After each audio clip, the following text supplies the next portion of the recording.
할렐루야, 반갑습니다. 우리 화요일 성경 공부 시작합니다. 우리 마음 훈련 교재로 하는데요. 우리 하나님의 마음에 대해서 배우고 우리의 마음도 우리 하나님의 마음, 주님의 마음이 됐으면 합니다. 자, 오늘은 이제 11장입니다. 오늘 11장은 소제목이 어떻게와 또 이렇게 사이입니다. 이게 무슨 말이냐면 이스라엘 백성들이 하나님 우리를 언제 어떻게 사랑하셨습니까? 사랑하지 않으셨지 않습니까?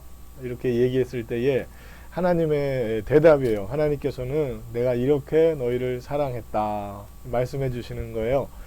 이렇게 세상을 이처럼 사랑하사. 요한복음 3장 16절이 그 대답이 되겠죠. 자, 오늘 이 어떻게와 이렇게 사이 요 부분은 이제 마지막 어떻게 하나님 우리를 사랑하셨습니까? 말라기에 나와 있는 우리 사람들의 질문이고요.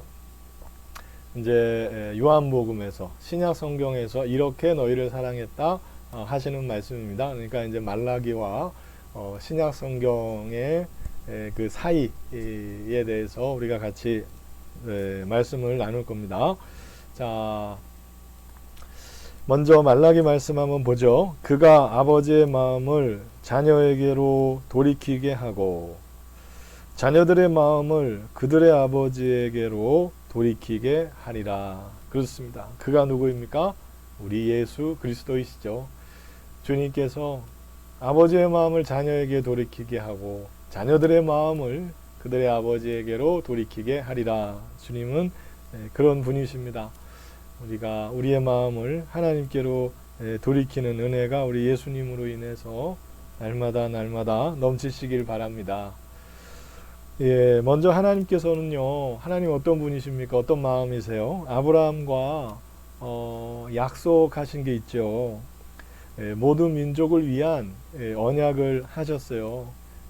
이 말씀이 오기 그러니까 예수님 오시기 전까지 한 1500년간의 시간이 있었죠. 1500년 전에 하나님이 말씀하셨고 또 그 우리를 향하신 그 말씀 속에 있는 그 하나님의 사랑은 정말 변함이 없으십니다. 창세기 12장 2절 3절 보면 아브라함과 약속하신 말씀이 나오죠. 내가 너로 큰 민족을 이루고 내게 복을 주어 내 이름을 창대하게 하리니 너는 복이 될지라. 너를 축복하는 자에게는 내가 복을 내리고 너를 저주하는 자에게는 내가 저주하리니 땅의 모든 족속이 너로 말미암아 복을 받을 것이라 하신지라. 아멘. 그렇습니다. 하나님 마음이시죠. 내가 너로 큰 민족을 이루고 내게 복을 주어 내 이름을 창대하게 하리니 너는 복이 될지라. 아브라함을 통해서 참 복이 모든 민족에게 나가기를 바라시는 거예요. 조금 더 자세히 얘기하면 내 속에 있는 씨죠. 모든 족속이 너로 네 속에 있는 너의 씨 후손으로 말미암아 복을 얻을 것이라. 그렇습니다. 하나님께서는 우리에게 하나님 품 안에서 참된 평안을 안식을 회복과 생명을 누릴 수 있도록 그런 복을 주십니다. 이것이 하나님의 마음이고요.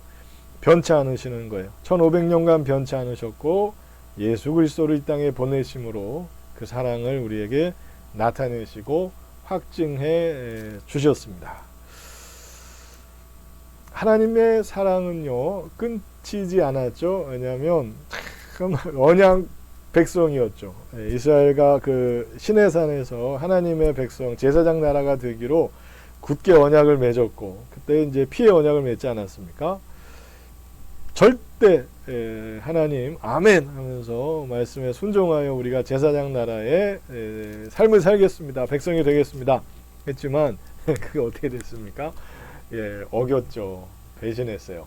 우상, 음란, 거짓, 미움, 세상 사람들과 전혀 다를 바 없는 삶을 살게 되죠. 북쪽 이스라엘이 먼저 그 죄에 대한 심판으로 멸망하지 않습니까? 그런데 그 죄값을 받는 것은 뭐 당연한 거라고 할 수 있을 것 같아요. 그런데 하나님은 우리를 사랑하시기 때문에 끝까지 이런 말씀을 주시지 않습니까? 내 마음이 내 속에서 돌이키어 나의 긍휼이 온전히 불붙듯 하도다. 참 그런 이제 심판이 내려지는 가운데서도 막 바꾸고 싶으신 거예요. 긍휼한 마음으로 다시 붙잡아주고 온전해질 수는 없을까? 참 긍휼이 가득하시는 그런 모습의 우리 하나님. 남유다가 멸망할 때도 마찬가지 아닙니까? 남유다가 이제 망해서 이제 586년 완전히 망하죠. 이 포로로 잡혀가는 과정에 하나님 선지자를 통하여 하신 말씀, 나는 악인이 죽는 것을 기뻐하지 아니하고 악인이 그의 길에서 돌이켜 사는 것을 기뻐하노라. 그렇습니다. 돌이키고 다시금 회복되기를 바라시는 마음, 그것이 하나님의 마음이고 그것은 사랑의 마음이지 않겠습니까? 자, 이제 재건 공동체 얘기가 나오죠. 재건 공동체가 그 바벨론에서 70년간 그 공동체가 세워지고요. 이제 그 바벨론이 페르시아에게 멸망한 뒤에 고레스 왕이 이스라엘을 그 이제 유대인들을 그 하나님께서 예언하신 대로 예루살렘으로 이제 귀환시키게 해 주십니다. 1차가 이제 스룹바벨 총독이 이끌고 여호수아 제사장이 같이 가죠. 성전을 다시 짓기 위해서 이제 가게 되고 학개 스가랴 선지자가 독려하고 하나님의 말씀을 예언하게 되죠. 두 번째는 에스라가 가게 됩니다. 에스라는 너무 말씀으로 은혜 받고 새로워진 사람이기에 이 예루살렘에 있는 우리 유대인들이 말씀으로 거듭나기 위하여 본인이 참 가서 그 일을 감당하게 되고, 또 3차에서는 느헤미야가 가죠. 느헤미야가 총독으로 가서 성벽이 무너져 있으니까 온전한 삶을 살 수 없죠. 너무 마음이 아파서 우리 하나님의 백성 제사장다가 저럴 수는 없다. 그래서 그가 가서 성벽을 재건하고 온전한 공동체를 이루기 위하여 그렇게 헌신하게 됩니다. 성전과 성벽의 재건이 이루어집니다. 그러면 제사장 나라의 그 모습이 잘 나타나야 될 텐데 좀 안타깝습니다. 잠깐 동안 온전한 모습이 좀 있었죠. 그리고 나서 그 죄를 짓진 않았어요. 성경에 보면 귀한 공동체가 막 우상 숭배하고 안식일을 범하고 막 그렇게까지는 안 하는 것 같은데 안타깝죠. 뭐예요? 그 마음이 빠졌어요. 하나님께 온전한 마음의 제사를 드리지 않는 거예요.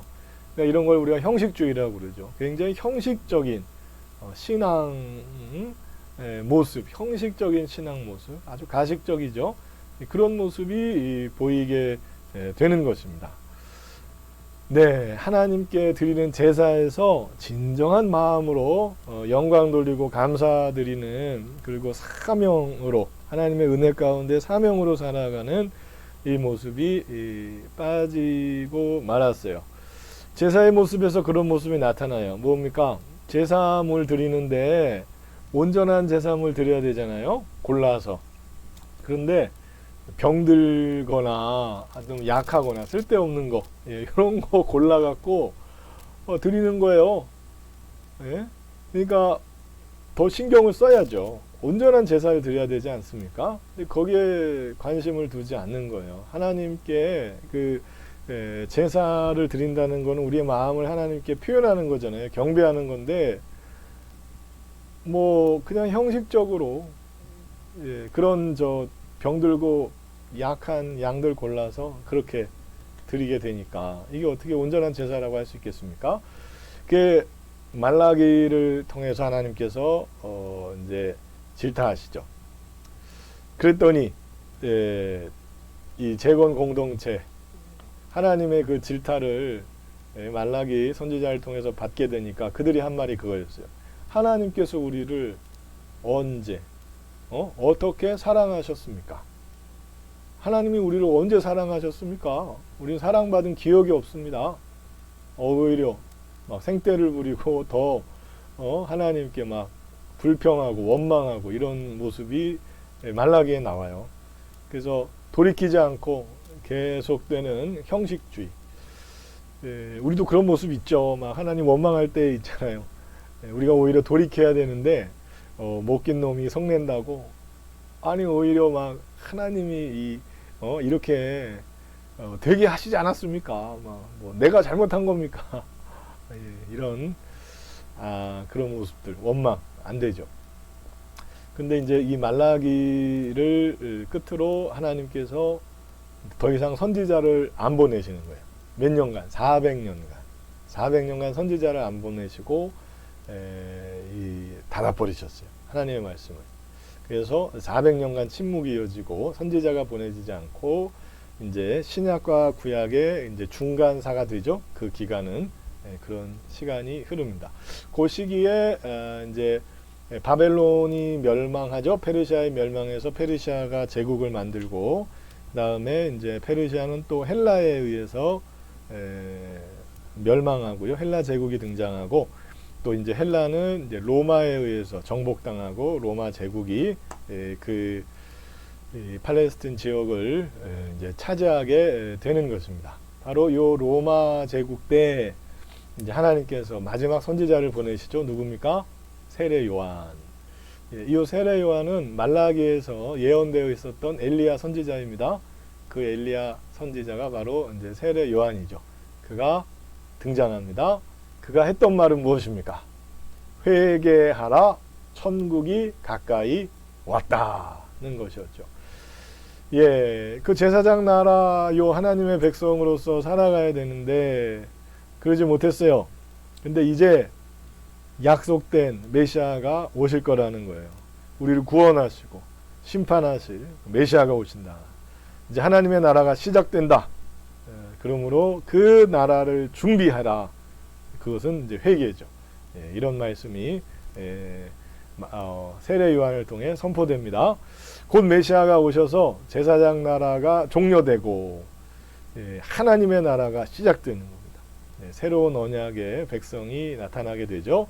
그러므로 속히 회개하고 하나님 나라를 맞이할 준비를 하라. 이것이 세례 요한을 통하여 하나님께서 주신 메시지였습니다. 자, 하나님의 대답은 이거였죠. 하나님이 세상을 이처럼 사랑하사 독생자를 주셨으니 이는 누구든지 예수를 믿으면 멸망하지 않고 영생을 얻으리로다. 그렇습니다.